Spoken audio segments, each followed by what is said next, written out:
Monsieur Lambda 7580, que pensez-vous de l'œuvre de Jérôme Fourquet et de la notion d'archipel? Comment arriver à concilier américanisation de l'immigration et islamisation des banlieues? Les deux mouvements me paraissent contradictoires entre hédonisme débridé et retour au religieux le plus fanatique. Avoir une vision de l'homme, c'est quoi concrètement en Asie? J'ai beaucoup de mal à cerner cette notion. Que voulez-vous dire qu'il conserve encore une mentalité aristocratique pour l'interrogation? Alors, je prends d'abord la deuxième. Ouais. Alors, premièrement, il n'y a pas de vision de l'homme unitaire en Asie, déjà. Mais ils ont une pensée qu'on pourrait. D'ailleurs, on va publier un ouvrage là-dessus, traduit et présenté par mon camarade Yves Branca, donc le sinologue Yves Branca, euh, qui, euh, qui va un peu vous répondre à ces questions, hein. Il a retraduit un grand légiste chinois. On va publier ça en début d'année. Euh, il y a, il y a ce qu'on pourrait appeler quelque chose comme un humanisme dans la pensée chinoise. C'est vrai. Euh, le, or, En réalité, vous avez évidemment le sens de l'homme en Asie, c'est le sens de la common decency asiatique, mais c'est la même que ce que nous on avait jusqu'aux années 50, 60, 70, hein. Si vous voulez, c'est une vision totalement et que vous retrouvez un peu partout. Bon. Ensuite, vous avez des définitions plus métahistoriques, plus philosophiques de l'homme. Et là-dessus, vous avez des courants au sein de la pensée asiatique, donc euh, au sein au sein du confucianisme, vous avez des courants là-dessus au sein du bouddhisme, énormément sur la question de l'homme. Voilà, vous avez de véritables pensées construites en Asie qui ne sont pas. Alors attention, là, quand vous parlez d'aristocratie, vous parlez d'une pensée sociologique, c'est-à-dire comment ils pensent l'ordre social. Autant les hindous ont une pensée aristocratique sans s'en rendre compte parce que tout simplement ils ont gardé le système des castes, autant ce que j'ai pu voir en extrême orientale, non. Le, Si vous voulez, vous avez des peuples dominants. Je pense aux Thaïs, voilà, je pense aux Thaïs, mais prenez des peuples, par exemple des peuples guerriers, hein, comme les Vietnamiens, euh, ils ont des nationalismes très forts, mais ce qui les rend, si vous voulez, c'est pas l'aristocratie ni par le mérite ou par le sang, comme ici. Si vous voulez, ce qui est vraiment le facteur d'inégalité en Asie extrême-orientale, c'est la possession, c'est l'argent. Mais il reste quand même des choses qui sont centrales pour eux. La famille, le sentiment de concorde civique, etc. Qui sont pour l'instant, qui résistent à ça. Voilà, qui résistent, disons, à l'inégalité moderne qui est pour eux vraiment matérialiste. En tout cas, de ce que j'ai pu observer, ça mériterait si quelqu'un, Yves vous en parlerait beaucoup mieux que moi, je pense.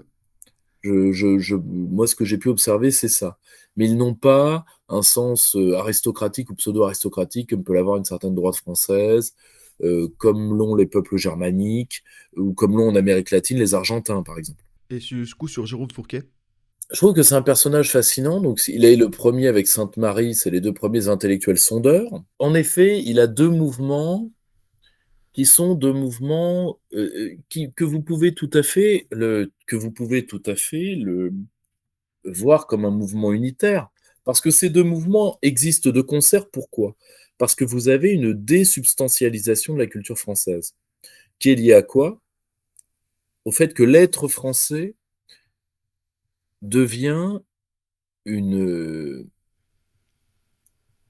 une ruine ontologique, si vous voulez. C'est-à-dire que notre culture se nécrose, vu que nous n'avons plus la liberté politique qui l'irrigue pour la faire vivre. Et donc, elle vit un grand remplacement par le bas et par le haut, donc l'américanisation dans un cas. Et j'en parlais avec quelqu'un que je vais vous présenter, qui est un brillant historien du droit, qui me faisait sa vision de la chute de l'Empire romain entre le fait que les classes élitaires romaines ne veulent plus se battre, elles sont subjuguées, et les barbares prennent part en bas. Et la nouvelle religion va prendre part en bas. Mais et ben là, il y a de ça. Il y a de ça. Il faut être honnête. Hein, il y a de ça. Mais je ne suis pas. Je, le, je pense que les deux mouvements se, que les deux mouvements se répondent par quelque chose d'assez simple que la médiologie de Brehen a identifié il y a longtemps, c'est-à-dire ce qu'on appelle en médiologie le système siastole-diastole. Comme dit avec les mots de Régis Debray, plus vous arrosez un pays de Coca-Cola, plus vous y plantez d'ayatollah. Parce que quand vous mettez une sorte de surmodernité de substitution, eh bien une partie des populations va se radicaliser dans sa culture profonde. Alors vous me direz, les Français ne l'ont pas fait. Si, les Français l'ont fait. Entre 1950 et 1970, les Français l'ont fait. Les Français l'ont fait. Le problème, c'est que les traumatismes du XXe siècle ont empêché nos anticorps de se manifester totalement. Et une fois que les traîtres sont revenus, eh bien la paralysie politique a fait que la réaction contre la part envahissante de l'américanisme, c'est là où l'œuvre d'Huntington est intéressante, sur la différence occidentalisation-modernisation. Le gaullisme, c'était quoi? C'était de dire il y a une autre voie pour la modernité que la voie française, que la voie américaine, c'est la voie française. Pour les Français, j'entends. Vous voyez? Donc malheureusement, quand les traîtres sont arrivés, ils ont dévitalisé le corps politique, celui-ci n'a plus les anticorps nécessaires, et donc la surmodernité américaine nous roule dessus dans les années 80, qui sont les années fric.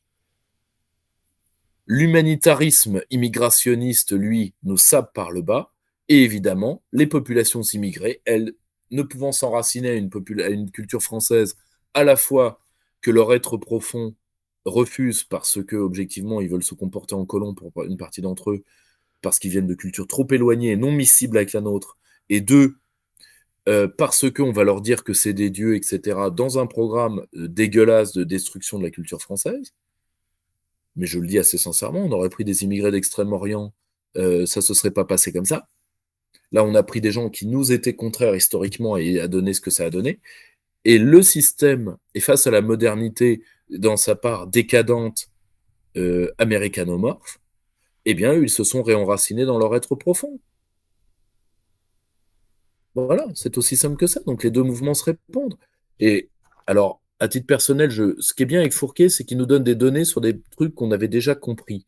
Là où je suis plus... Moi, le problème que j'ai avec Fourquet, c'est comme les lieux de mémoire de Pierre Nora. C'est-à-dire, j'aime pas les œuvres qui disent, voilà, la France est finie, je vous fais un joli bouquet pour la tombe, et tout est fini, tout est foutu.